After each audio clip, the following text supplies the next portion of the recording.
Ici, on est chez Groupe Terre. Groupe Terre, c'est un ensemble d'entreprises, à peu près 10 entreprises, qui réunit de 350 travailleurs. Et l'objectif, c'est de créer des emplois pour des personnes éloignées du marché du travail. Et en même temps, les résultats économiques sont entièrement réinvestis dans soit de la création d'emplois ici au nord et soutenir des projets dans le sud. C'est un groupage, je l'ai dit, et ce qui est assez particulier, c'est qu'il n'y a pas un seul propriétaire qui possède des actions. Ce qui fait que, comme il n'y a pas de propriétaire, c'est l'Assemblée générale de l'ASBL Groupe Terre qui est le gérant, qui est le décideur suprême du groupe. Et on invite tous les travailleurs à faire partie de l'Assemblée générale de Groupe Terre ASBL. C'est d'additionner tout le monde, en cumuler, on a 300. Donc on a tous les travailleurs, nous avons le droit de participer au débat. L'idée, c'est d'essayer de mettre les choses en place, un mode de fonctionnement pour que la décision appartienne à ceux qui font l'entreprise, à ceux qui sont l'entreprise en réalité. Et donc à partir du moment où cette prise de décision est démocratique, est participative au sein d'une entreprise, ce qui est un des principes les plus importants de l'économie sociale, eh bien alors les gens peuvent prendre des décisions en fonction de ces finalités sociales-là, en fonction de ces valeurs, et pas uniquement en fonction de la recherche de profit. Alors là, il y a deux idées. Il y a d'abord le travail collectif, on se met ensemble pour travailler. C'est déjà une belle finalité. Et puis il y a aussi une finalité de solidarité, c'est-à-dire que fait-on du résultat et comme on n'a pas distribué à des actionnaires, comment va-t-on l'utiliser pour pouvoir créer de la solidarité? Ici, il y a, dans le groupe Terre, la solidarité, il y a bien sûr le fait de travailler ensemble, de payer des salaires, etc. Mais il y a aussi toute la partie sud, puisqu'il y a une partie du résultat qui est versée à l'ASBL Autre Terre, qui est l'ONG du groupe, et qui a des partenaires sud, au Burkina, au Sénégal, au Mali, au Pérou, et qui eux aussi développent des projets d'économie sociale.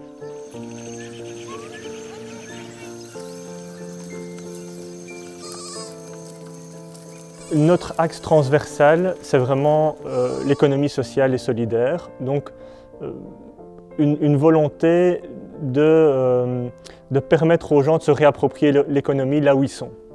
De faire en sorte que l'économie soit à leur service. Quelle est l'autonomie de votre organisation? Comment est-ce que vous allez travailler les prises de décision, les élections, comment est-ce qu'elles vont se passer?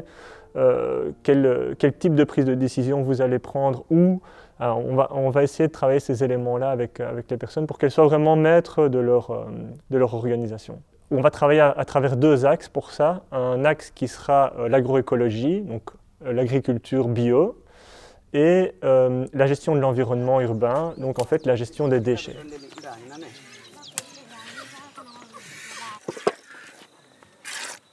Apil au Burkina est dans différentes filières de production. Il y a entre autres la filière du miel et la filière du lait. Et donc ils ont organisé des comités de producteurs pour essayer de faire en sorte qu'ils améliorent la qualité de leurs produits, la qualité du miel, la qualité de la production, du lait, du miel. Et ils ont monté des unités économiques pour pouvoir transformer ces produits-là et essayer d'avoir cette valeur ajoutée.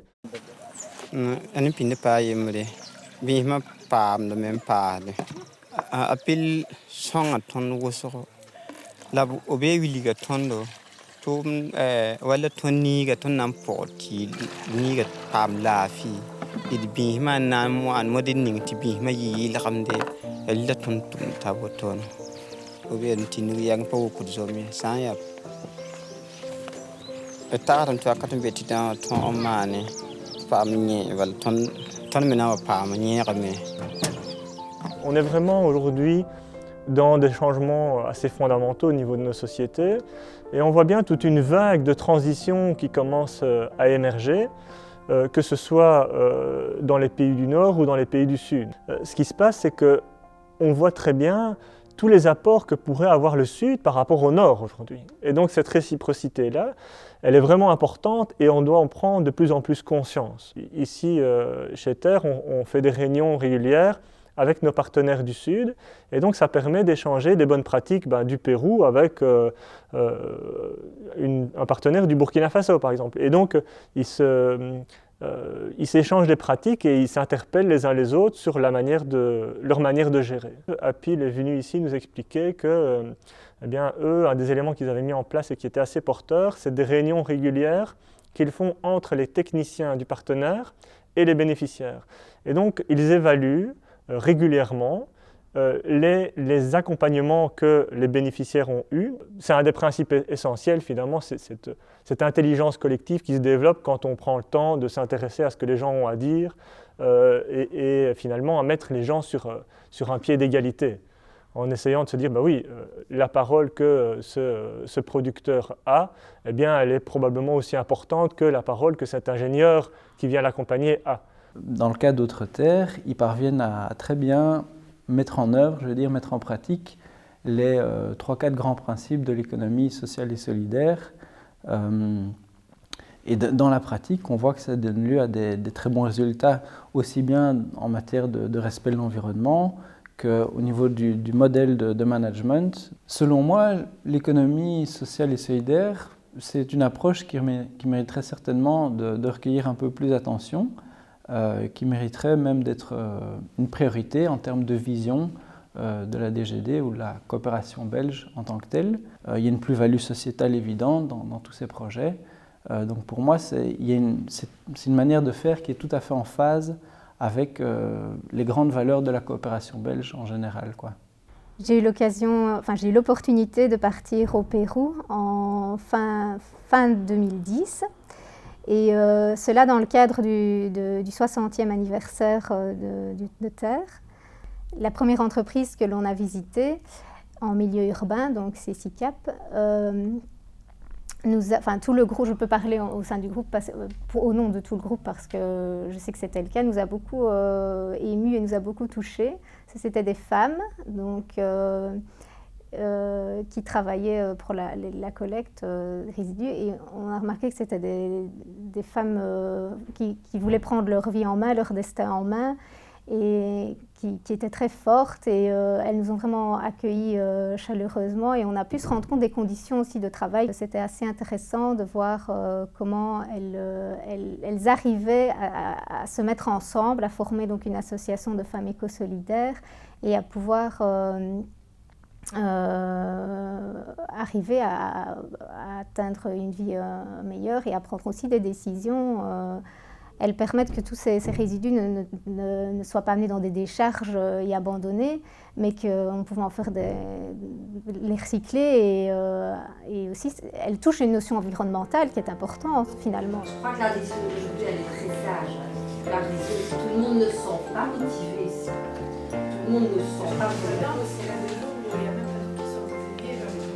Il y a beaucoup d'autres choses avant et après peut-être faire ça. Autres Terres, sa mission d'éducation-développement, c'est vraiment de sensibiliser la population. C'est un peu on travaille avec tout public, principalement les jeunes, mais on travaille aussi avec des adultes.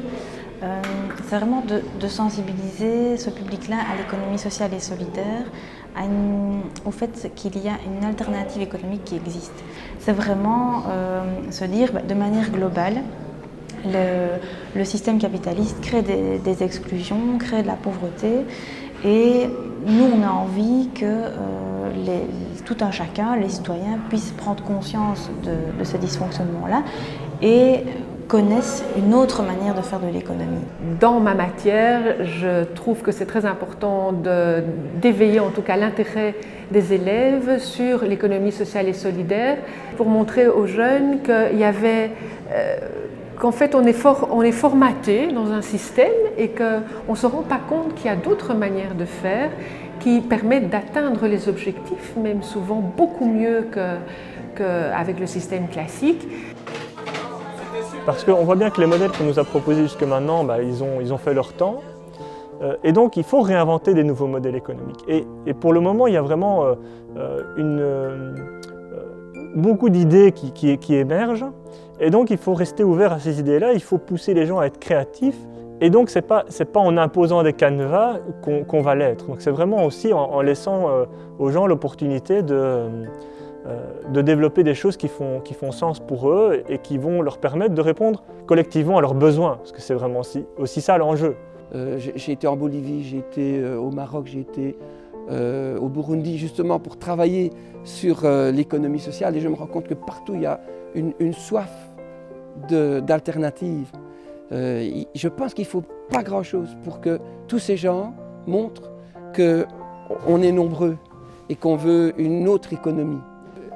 L'économie sociale est trop souvent considérée comme étant l'ambulance de la société. Mais non, l'économie sociale et solidaire, c'est une alternative. Et on doit se battre pour continuer cette alternative. Et aujourd'hui, il y a des tas de challenges importants pour l'économie sociale et solidaire. Allez, on est en train de vivre une crise de démocratie, par exemple. Les gens ont soif de démocratie et on leur propose une démocratie où on vote pour quelqu'un et puis c'est ce quelqu'un qui doit se débrouiller et on n'a plus rien à dire. Alors que si on développait une démocratie participative un peu partout et en plus dans les entreprises, l'endroit où on a notre gagne-pain, où on est reconnu, où on a des liens, et bien là on peut vraiment créer une société de la citoyenneté, une société où les gens prennent leurs responsabilités.